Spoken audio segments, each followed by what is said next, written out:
Hello friends, जय हिंद, वंदे मातरम। Welcome back to our YouTube channel. Friends, आजकल आपको भारत की राजनीति के अंदर बहुत बड़े बड़े डेवलपमेंट देखने के लिए मिल रहे हैं। आप इनको पैराडाइम शिफ्ट भी कह सकते हैं, यानी कि अमूलचूल परिवर्तन। आपको मैं आज बताने वाला हूं कि आप सोचिए, एक जो विचारधारा सदियों से बनाई गई, कई सदियों से ये विचारधारा बनाई गई कि भारत जो है वो दो भारत हैं। एक वो भारत जो द्रविडियन है और एक वो भारत जो आर्यन है। ये थ्योरी देने वाला व्यक्ति जो है, आप इसके विषय में अच्छे से जानते होंगे कि जिसका नाम था एफ मैक्स मूलर। और इसके द्वारा 19वीं सेंचुरी के अंदर लगभग 1893 में एक थ्योरी दी गई, जिसमें इसने भारत को जो है लिंग्विस्टिक आधार बना करके भारत को दो भागों में बांट दिया। इसने कहा कि जो आप देखते हैं कि संस्कृत, यानी कि जो नॉर्थ इंडियन की भाषा संस्कृत है, उसका जो मूल है वो यूरोपियन लैंग्वेज जो है उससे मिलता है। जो यूरोपीय की लैंग्वेज है ये उससे मिलता है। इसी आधार पर उसने घोषणा कर दी कि जो नॉर्थ इंडियन है वो भारत, यानी कि इस द्वीप के नहीं है, यानी कि ये जो भारतीय उपमहाद्वीप है इसके नहीं है, बल्कि कहां से है, वो तो यूरोपियन है, वो यहां से है ही नहीं। लेकिन जो आप देखेंगे कि जो साउथ इंडियन है वो भारत के मूल निवासी है। ऐसी जो थ्योरी है उसको गढ़ने वाला जो व्यक्ति था, आप जानते हैं उसका नाम है एफ मैक्स मूलर। और 1850 के आसपास इसने ये जो थ्योरी है आर्यन बनाम द्रविडियन, इसको जो है गढ़ दिया गया। और इस थ्योरी के बाद में, जैसे कि आप जानते हैं कि जैसे ही ये थ्योरी आती है तो बहुत सारे ऐसे लोग होते हैं जिनके सेल्फ इंटरेस्ट होते हैं, या मान के चलिए कि वो उसको भुनाना चाहते हैं। यानी कि उस कास्ट हो, आइडेंटिटी, देखना कास्ट जो है अगर गलत चीज है, कास्ट बुरी है ना, तो बुरी है तो बिट क्यों नहीं जाती, क्योंकि वो बहुत सारे लोगों का जो है हित साधती है, इंटरेस्ट पूरा करती है। इसीलिए जो कास्ट है वो कास्ट बाहर तो बुरी है, लेकिन जब अपने हित पूरा करती है तो वो बुरी नहीं है।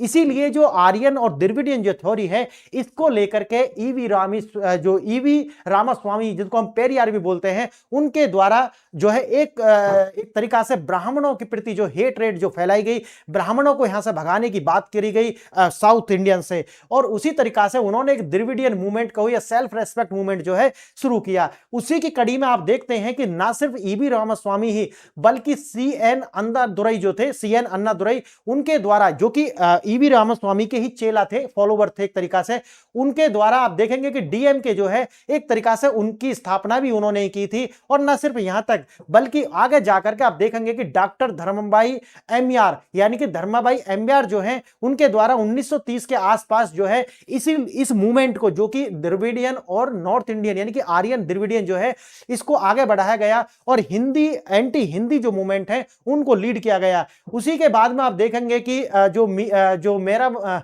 इसी प्रकार आप देखेंगे कि मारामलाई अधिगल, यानी कि मारामलाई अधिगल जो थे, उनके द्वारा भी बाद में, ये तमिल स्कॉलर थे, इनके द्वारा भी वही बात फैलाई गई और उन्होंने वही द्रविडियन और आर्यन की जो थ्योरी है उसको आगे बढ़ाया। ना सिर्फ इतना ही, आप देखेंगे कि धीरे धीरे उसके बाद जब भारत की जो राजनीति है वो स्थापित हो जाती है, और इसके अंदर आप देखेंगे के एम अन्नादुरई से लेकर के एम के स्टालिन, और बाद में जो उनके पुत्र जो है, जिन्होंने डेंगू और मलेरिया बताया था सनातन को, वो तक आ जाते हैं आज। लेकिन लेकिन लेकिन याद रखना, ये बदल रहा है। और ये बदल कैसे रहा है? ये शिफ्ट सिर्फ तमिलनाडु में नहीं हो रहा है, ये शिफ्ट आपको केरला के अंदर भी होता हुआ दिखाई पड़ रहा है। और आपको एक वीडियो मैंने बनाई है, अगर आपको सारी वीडियो देखनी है तो आप टेलीग्राम से जुड़ जाइए, वहां पर उनका लिंक मिल जाएगा। वहां पर आपको पता है कि जो अमित शाह हैं, उनका एक दावा है, और दावा यह है कि हम केरला में सरकार बना रहे हैं, और बीजेपी का जो मुख्यमंत्री है ये होने वाला है केरला के अंदर। ये बात अपने आप में आप सोचिए, अगर आप पॉलिटिकल बहुत ज्यादा अवेयर हैं तो आप सोच भी नहीं सकते कि केरला के अंदर बीजेपी यानी राइट विंग का व्यक्ति, आप सोचिए। और यही जो दावे हैं उनको लेकर के आप तमिलनाडु, और तमिलनाडु जिसको सदियों से जो है ये हेट्रेड बोई गई है, और कौन सी हेट्रेड? यही कि हम तो वास्तव में इंडियन है और ये आर्यन है। ये जो हेट्रेड थी, अब धीरे धीरे धीरे धीरे ये जो है विदा हो रही है। आइए देखते हैं मामला क्या है। आज मैंने थोड़ी हिस्ट्री इसलिए बताई क्योंकि ये लेक्चर आप तभी समझ पाते जब आप इतनी ये जो समझ है इसको जानते कि किस तरीका से किस व्यक्ति के जो बीज बोए गए थे वो बीज आज जो वृक्ष बने, और फिर दोबारा से उनको काट करके एक समतल जमीन बना करके आज जो भारत का एकीकरण है, क्योंकि संविधान कहता है ना कि भारत की एकता और अखंडता बना करके रखनी है, तो उसी एकता अखंडता की ओर आगे बढ़ रहे हैं। मसला क्या है? मसला है कि जो डीएमके है और एआईडीएमके तो आप जानते होंगे कि वो मुख्य जयललिता जो थी, उनके बाद में, जयललिता के बाद में ये जो एआईडीएमके है ये कमजोर होती चली गई। लेकिन जो डीएमके पार्टी है वो अभी एक तरीका से सत्ता में है ना। और आप जानते होंगे इनका नाम स्टालिन है, और इनके जो पुत्र हैं ठीक है, ये चाहते हैं कि उनके बाद में जो उदयनिधि स्टालिन जो है, उनके जो वो बेटा है, ये आगे जाकर के सीएम बने, यानी कि विरासत का ट्रांसफर करना चाहते हैं। लेकिन बात वही है, एक और डेमोक्रेसी की बात और दूसरी ओर वही राजशाही, और मतलब सोचिए कि करना कुछ है, बोलना कुछ है, ये इस तरीका के जो डबल स्टैंडर्ड है। लेकिन आप ये भी जानते होंगे कि अब एक तीसरा जो स्तंभ है वो खड़ा हो गया है, और वो है टीवी के पार्टी। ये टीवी के पार्टी आप जानते होंगे कि वैसे तो ये क्रिप्टो क्रिश्चियन है, विजय थालापति इनका नाम है, ठीक। और ये जो विजय थालापति ये एक्टर है, और आप ये भी जानते होंगे कि अगर आप परिचित हो तो साउथ इंडिया में जो एक्टर हैं, ये जो फिल्मकार होते हैं, इनको एज ए गॉड जो है माना जाता है, बहुत ही ज्यादा रेस्पेक्ट होती है। और आप जानते भी होंगे कि किस तरीका से जो साउथ की राजनीति है उस पर अगर किसी एक विचारधारा का या आप कहो कि अपनी पर्सनैलिटी जो जिसका इन्फ्लुएंस रहा है, तो वो फिल्मों से आने वाले जो लोग हैं उनका बेहद अच्छा जो इन्फ्लुएंस रहा है। तो राजनीति इनके आसपास घूमी है, चाहे तो वो जयललिता से लेकर के हो या अभी ये जो है, और बहुत सारे लोग हैं, लेक्चर लंबा हो जाएगा, नाम मैं गिनाने लगूं तो, ठीक है। अब हो क्या रहा है, हो ये रहा है कि ये जो व्यक्ति हैं इनके साथ एंटी इनकम्बेंसी भी है, और साथ ही साथ में ये कमजोर हो गई है इनकी पार्टी, ठीक है, एआईडीएमके। और अब जो नया सिरा उभर रहा है वो है टीवी के। अब टीवी के जो है वो कांग्रेस के साथ जाएगी या बीजेपी के साथ, ये जो नया ध्रुव है ये उभर कर जो आ रहा है, इसमें बीजेपी की जो है वो बल्ले बल्ले होने वाली है। अब देखिए, अब टीवी के जो पार्टी है थालापति की, इसके साथ में ये इशू है कि अगर ये कांग्रेस के साथ जाती है, अगर ये कांग्रेस के पास जाती है, तो कांग्रेस का जो बेस है वो बचा नहीं है तमिलनाडु के अंदर। तमिलनाडु तो छोड़ो, भारत के अंदर ज्यादा बेस बचा नहीं है कांग्रेस का। तो कांग्रेस के अगर साथ जाती है तो इनके साथ जो डिसएडवांटेज ये है कि उनका ज्यादा प्रभाव है नहीं, लेकिन एक एडवांटेज ये है कि वो अगर जाती है इनके साथ, तो आप जानते होंगे कि भारत में क्रिप्टो क्रिश्चियंस की संख्या बहुत ज्यादा है, और तमिलनाडु के अंदर तो बहुत ज्यादा कन्वर्टेड है। तो इसीलिए उनको इतना मिल सकता है कि बीजेपी के साथ आने से जो नुकसान होगा, वहां इनका ये फायदा हो जाएगा कि कांग्रेस के साथ जाने से जो क्रिश्चियन या क्रिप्टो क्रिश्चियन है वो जो है इनसे अलग नहीं जाएंगे। लेकिन नुकसान भी बता दिया, फायदा। लेकिन बीजेपी के साथ जाने से जो नुकसान है वो आपको बता दिया मैंने कि भाई जो क्रिप्टो क्रिश्चियन है, क्रिश्चियन वोट जो है वो बढ़ सकती है बीजेपी के साथ जाने से। लेकिन फायदा क्या होगा, क्योंकि आप जानते हैं कि बीजेपी जो है वो एक तरीका से एक रिसर्जेंट है, यानी कि राइजिंग पावर है। अगर बीजेपी के साथ जाएंगे, एक तो फंड आपको मिल जाएगा क्योंकि उनके पास कैडर सिस्टम भी है, और तमिलनाडु जैसे स्टेट के अंदर उनके पास में आप जानते होंगे कि किस प्रकार की जो लीडरशिप डेवलप उन्होंने की है वो भी है। तो अब बात यह है क्योंकि इकले ये सत्ता में आ नहीं सकते, इनको जाना पड़ेगा या तो बीजेपी या कांग्रेस के साथ, और इनकी एंटी इनकम्बेंसी का हो या फिर इनके जो अपने विवादित बयान रहे हैं उसे लेकर के भी अब की बार ये सत्ता में आने वाले हैं नहीं। अब देखना टीवी के की वही जो दुविधा मैंने आपको बताई है, दुविधा वही है कांग्रेस या फिर बीजेपी। अगर बीजेपी के गए तो हो सकता है ईसाई वोट जो है वो नाराज हो जाए, लेकिन ईसाई वोट जो है वो नाराज नहीं होगा। आप देखिए किस प्रकार से जो नरेंद्र मोदी हैं वो क्रिसमस में जाते हैं, किस तरीका से उन्होंने केरला के अंदर जो है ये जो यूडीएल और जो एलएफडी जो है इसको हराने के लिए जो है पूरा गठबंधन किसके साथ किया है, इन्हीं क्रिश्चियंस के साथ किया है। इसीलिए मुझे लगता है कि ये बीजेपी के साथ जाएंगे अगर आप देखो। और किस प्रकार से जो आप देखेंगे कि त्रिपुरा यानी नॉर्थ ईस्ट के जो इनके मंत्री हैं वो क्रिश्चियन हैं, उनको इन्होंने जो है केरला के अंदर प्रचार में उतारा है और तमिलनाडु के अंदर भी उतारेंगे। और ये बताने का, ये जो प्रधानमंत्री मोदी गए थे ना, ये सारे क्रिसमस वगैरह और ये चर्च गए थे, उसका यही संदेश है कि आप जो है हमारे राज्य में, हमारे शासन में आप सुरक्षित हैं। समझिए मेरी बात। तो मुझे लगता है कि ये जाएंगे बीजेपी के साथ, और अगर बीजेपी के साथ जाएंगे तो समझिए बीजेपी और इनकी सरकार बनने वाली है।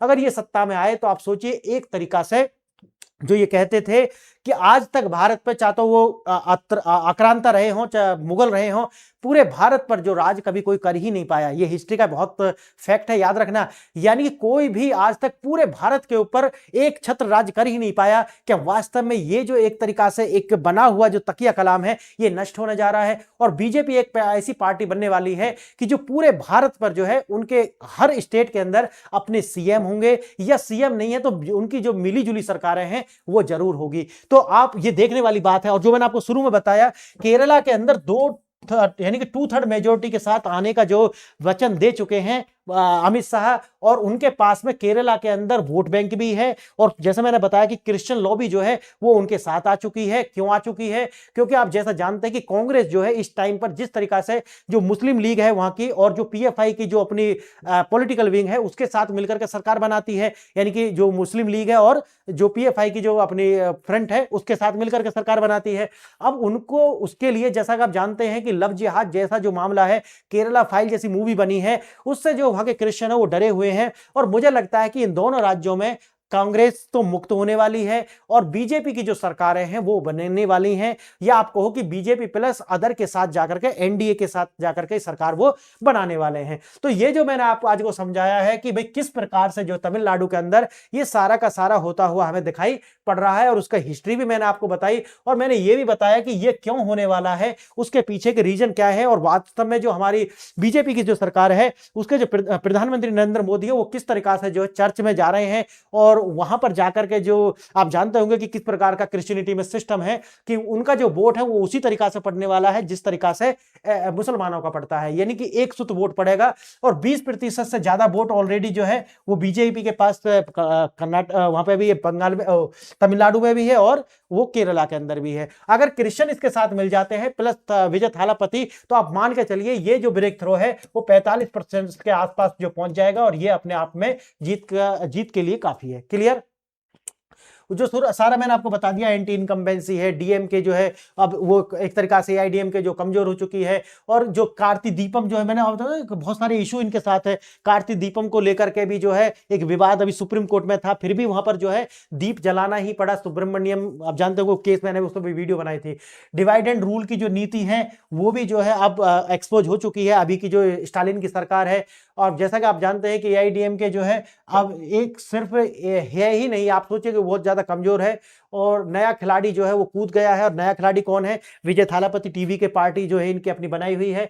और टीवी के सामने जो चुनौती है, मैं जैसा आपको बताया, कैडर की समस्या है, या उनके साथ में जो भगदड़ हुई थी उसको लेकर के बहुत सारे इशू हैं उनके साथ भी, लेकिन एक वोट कटुआ के रूप में चाहे, या फिर आप कहो कि बीजेपी के साथ अगर ये आते हैं तो ये ऐसा गठबंधन बनने वाला है कि सत्ता में आएगा। ये सारी की सारी अगर हम बातों को देखा जाए, क्रिश्चियन वोट इनके साथ है, क्योंकि ये भी एक क्रिप्टो क्रिश्चियन है।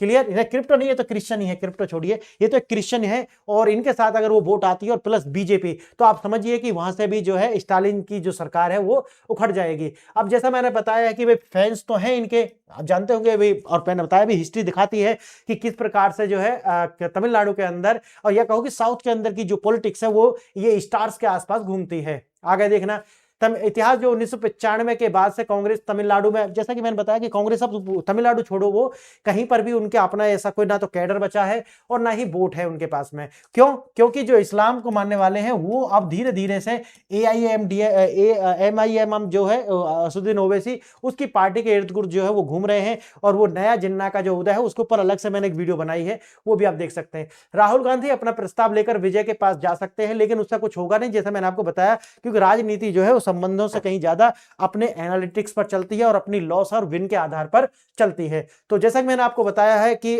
इसके अंदर कि ये निश्चित जो हो चुका है कि टीवी के प्लस बीजेपी, यानी कि टीवी के प्लस बीजेपी जो आएगी, और ये जो है आप समझिए बराबर जो है विजय के साथ में, जो विजय का जो विजय मतलब विजय थालापति, विजय के साथ मिलकर के जो बीजेपी है वो विजय का शंखनाद करने वाली है। मित्रों बताइए लेक्चर आपको कैसा लगा, और एक हिस्टोरिकल जो पर्सपेक्टिव मैंने दिया है उसके विषय में मुझे बताना, आप वास्तव में ऐसे पर्सपेक्टिव लेकर के वीडियो, या फिर मैं आपको करंट इवेंट में वीडियो बनाऊं, क्योंकि मैं इसलिए बताता हूं क्योंकि थोड़ा सा आपको पता होना चाहिए। नए नए जो ऑडियंस है उनको, बहुत सारे लोगों को पता होगी, लेकिन कुछ लोग होते हैं जिनको नहीं पता होता। तो आज आप कमेंट कीजिए, बताइए आपको लेक्चर कैसा लगा। आपने वीडियो यहां तक देखा उसके लिए धन्यवाद।